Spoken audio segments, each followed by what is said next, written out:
Buenas Sí, tardes, ¿cómo efectivamente, estás? un gusto estar aquí contigo. Bueno, no, muchísimas gracias, Agustín. Contame un poquito, ¿es tan nefasto una economía abierta en un país como el nuestro, por ejemplo? Bueno, Porque solamente, viste que están diciendo, no, acá van a abrir la economía y se cierran las empresas en Argentina y se terminó la industria. solamente es nefasto para los grupos de intereses que proponen continuamente que vivamos en una economía cerrada. Mm, Pero este tema, yo quiero aclararlo, yo soy profesor de economía internacional. sí. Vengo de dar clases de economía internacional. Mm. Eh, Y te harán eh, esta pregunta, imagino. pero es que trata de esto la economía internacional y Ah, trata de que el hombre hace rato ha aclarado, pero la profesión hace décadas, mm. con ecuaciones, con gráficos, empíricamente, demás, hace bien comerciar y por lo tanto hace bien una economía abierta. Ujú. Por supuesto, no Hay le que ha- trabajar, ¿no? no, no, Claro, no hay que le hace competir. no le hace bien a aquellos que gozan de monopolios Ujú. de derecho en nuestro país, es decir, otorgados por el Estado y que por supuesto que le sacan mucho jugo a estar en una economía cerrada, donde pueden cobrar mucho más caro sus productos de mucha más baja calidad que la que tal vez hubiéramos comprado libremente A a un ver, proveedor vamos a un afuera. ejemplo práctico. Alguien que fabrica sillones, dice, bueno, acá o sillas si querés de escritorio, bueno, fabrico, me va bien, vendo en la Argentina, a los países limítrofes, etcétera. Comienzan a ingresar sillones de otro lugar del mundo. Lo mismo que yo fabrico, Sí. pero con mano de obra mucho más barata, con menos impuestos, qué sé yo, y entran y compiten conmigo. ¿Cómo compito yo en un país donde tengo alta presión impositiva? O sea, hay que cambiar algunas variables. Claro, por supuesto. A ver, primero hay que Si no, dejar, tengo que cerrar, obviamente. Va a primero ganar el. hay que dejar en claro que es muy probable que nuestro amigo de los fabricantes de sillones Mm, tenga mucho por hacer con negocios en el exterior, pero tal vez haya algunos sectores en que somos redondamente ineficientes ujú, y que seguramente estamos desperdiciando recursos tratando de dedicarnos. Ahora, en el caso de nuestro amigo del ejemplo, ujú. fabricante de sillones, el primer problema con que se encuentra en este país es el costo argentino. Y el costo argentino acostumbra a vérselo simplemente como una cuestión de tipo de cambio, que ya voy a abordar, Ujú. pero mucho más importante que eso es el costo real, Sí. efectivo, en cuanto a costo en horas hombre, Mm, etcétera, ujú, que tiene el producir algo en este país versus en otro. mm, ¿Y a qué me refiero? Acá hay un sinnúmero de impuestos, una presión fiscal fenomenal, ujú. fabulosa, absolutamente asfixiante para el particular, pero que además de todo es destructora de negocios. Por eso es que se habla tanto achicame el gasto. Es decir, a ver, cobro cada vez más impuestos para mantener ineficiencias y ahí está el perro que se va mordiendo la cola. Por supuesto, ¿Eh? mientras el gasto siga libremente su curso, y Mm, gastemos alegremente y cada vez más y más se va a ir achicando el sector productivo. ujú. El Estado, que está para brindar servicios al sector productivo, ha crecido a niveles astronómicos. Es realmente Que elefantiásico. alguien tiene que pagar eso. Ese Este es el creció. O punto. emitís inflación o pagamos nosotros, del que Mira, labura. con un amigo ingeniero agrónomo Ah, y que también afecta a temas de economía, encontramos que si tradujéramos la cantidad de empleos públicos que entraron del 2001 a hoy, ujú, eh, asignamos un ingreso medio de 15.000 pesos, que no parece, ujú, están metidas las cargas sociales adentro, y los aportes y las contribuciones para jubilatorias. Eh, Pagar, solventar esa masa de gente que entró al Estado del 2001 para acá, implica absorber la renta neta, es decir, la renta ya libre de costos, de más de 90 millones de hectáreas, asumiendo que la renta neta fuera $300 anuales por hectárea, cosa que cualquiera de los que nos está escuchando que conozca de campo nos va a decir que estoy delirando. delirando porque Ah, es muy inferior. sí. El problema es que la Argentina tiene 30 millones de hectáreas, o sea que Es literalmente insostenible. ¿Y de dónde la salió esa estructura. plata? Sale de la gente, sale de todo sale del que está trabajando en este momento en un bar, vendiendo en el mostrador, sale del kiosquero de acá enfrente, sale del médico que está todos, cualquiera sea la profesión que tengamos, cualquiera sea el negocio en que nos dediquemos, pagamos un sinnúmero de impuestos. Ahora, fíjate vos, pagamos más impuestos que dinero que va dirigido al clientelismo político, porque esto es así, directamente. Y a su vez tenemos que pagar doble seguridad, educación, salud, etcétera. Y esto parece que, bueno, fíjate que ahora este gobierno están por izquierda y por derecha pegando. Ayer salió a hablar Cavallo, es decir, pará, se fueron 30.000 millones más, el gasto, empezamos nuevamente con la historia. Es que acá, en relación a lo que hizo Prat-Gay, aquí ¿no? La verdad que no depende. ¿Qué pasa lo que están haciendo? Mira, Eduardo, lo que ocurre es que no depende de lo que diga ni Cavallo ni ningún economista que estuviera en cualquier otra parte del abanico político argentino. Los números son los números, la realidad es la realidad, y hay algo muy claro.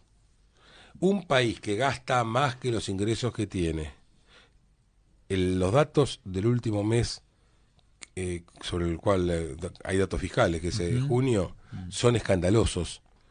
El déficit equivalía ya en ese momento a 2/3 de nuestros ingresos. O sea, tendríamos que tener poco menos que el doble de ingresos para poder estar equilibrados fiscalmente. ¿Ahora eso es inercia o se siguen equivocando? No. Se está grabando, esto es lo peor. Se está grabando y si esto no se corrige... Ojo, sabemos que el gobierno quiere corregirlo, pero hasta ahora no ha hecho nada. ¿No encontraron la vuelta? ¿O no la está, buscaron? Muy por el contrario, te diría está aumentando. La ley de pymes dice que ellos dijeron, yo no lo digo, que le va a costar 2,5 puntos de PBI. Tenemos ya 10 puntos de déficit fiscal y cuasi fiscal. ¿A dónde vamos a ir a parar? Pero más hay algo que quiero que la gente note, que es que el déficit en definitiva lo pagamos nosotros, la gente. La gente lo paga con impuestos. Es más, la parte que no se paga con impuestos se paga con otro impuesto que se llama inflación. Entonces, ¿a qué voy? Si seguimos por este camino, solventando el déficit con endeudamiento, que eso significa más sacrificios a futuro, porque son sacrificios que evitamos hacer hoy para pasárselos a generaciones posteriores. Sí. Más tarde o más temprano, pero va a ser más temprano que tarde, vamos a volver a nuestras recurrentes crisis de balance de pagos y de un default. Porque esto es muy simple. Si nos endeudamos más y más, llega un momento y no tenés para pagar. Llega un momento que no tenés para pagar y nadie te quiere prestar. Cuando te dicen estamos volviendo a los 90, ¿es error? En términos económicos, sobre algunas cosas, por supuesto que esto es una cuestión parcial. Yo no vengo a decir de ninguna manera que este gobierno es igual al de los 90, ni muy, incluso cuando algunos colegas míos, entre los economistas es bastante común hablar de kirchnerismo de buenos modales, y la verdad que no, de ninguna manera queremos que esto sea kirchnerismo. Pero lo que sí, se han perpetuado algunas cosas de la economía kirchnerista, por ejemplo, el déficit fiscal, el atraso cambiario, fabuloso también.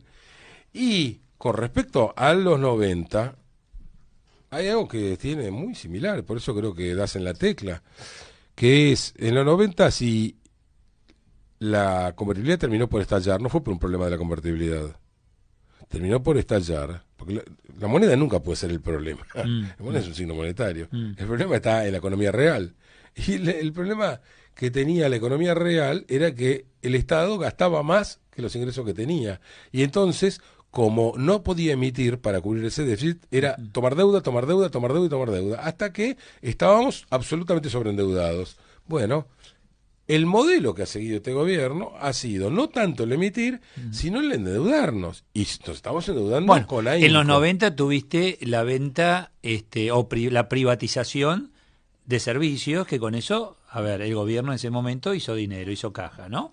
Exactamente. En este caso ni siquiera lo tenemos. Claro. Ni siquiera lo tenemos. Y nos estamos endeudando con AINCO. Por cierto que también la señora Cristina también se endeudaba con AINCO, a pesar de que sostenía que era el régimen de desendeudamiento. Pero había mucho más margen para endeudarse, producto de la tabla rasa que se había hecho con el señor Duhalde. ¿Hoy se está emitiendo? ¿Se sigue emitiendo como en el kirchnerismo? ¿Van emitiendo menos? No, se emite menos. Se emite menos. A ver, el tema es un tanto complejo. Porque digo, ¿cómo bajar la inflación? Un tanto complejo. O dejando enfriando la economía de alguna manera. No se le está dando, emitir se está emitiendo, pero no se le está dando tanto al Tesoro, al Estado. Ahora bien,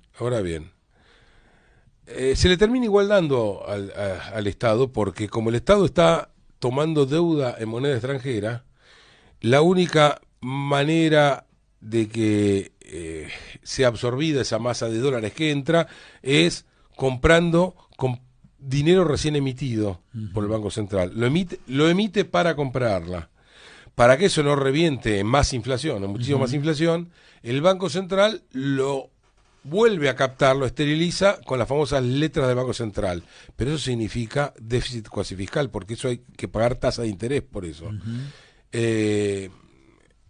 La verdad es que el tema, no quiero marear a la gente, pero el tema de los agregados monetarios, el Banco Central hace lo mejor que puede, pero aún así, si no hay conducta fiscal, por muchas acrobacias y malabarismos que haga Federico Sturzenegger, esto no va a cerrar, porque lo que se necesita es actuar de fondo sobre la estructura del gasto, y ahí la palabra la tienen o la deberían tener el ministro de Hacienda y el ministro de Modernización del Estado, pero que curiosamente ambos ministros, en vez de anunciarnos ajustes del Estado, hasta ahora el Estado no ajustó nada. El único ajuste que hubo fue pasarle la pelota a los pobres particulares, que había que hacerlo porque el sistema energético estaba complicado, de pasarle el tema tarifario, pero ajuste fiscal no hubo. En una palabra, digo, y desde el sentido común,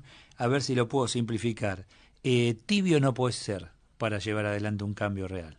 Por supuesto. Es blanco o negro, viejo. O vas a ajustar o no vas a ajustar. Pero no me diga voy a ajustar y después no ajustar, porque la distorsión es lo que estamos viviendo. Es creciente y es velocísima la ampliación. Entonces, el problema, a mí muchos amigos que simpatizan con este gobierno, cuando me oyen estas expresiones, me dicen, bueno, pero tenele paciencia al gobierno. Yo le tengo paciencia al gobierno. El problema es que la economía le tenga paciencia al gobierno. Yo se la tengo. Yo creo que es un gobierno que quiere hacer las cosas bien, pero se está demorando en hacerlas bien.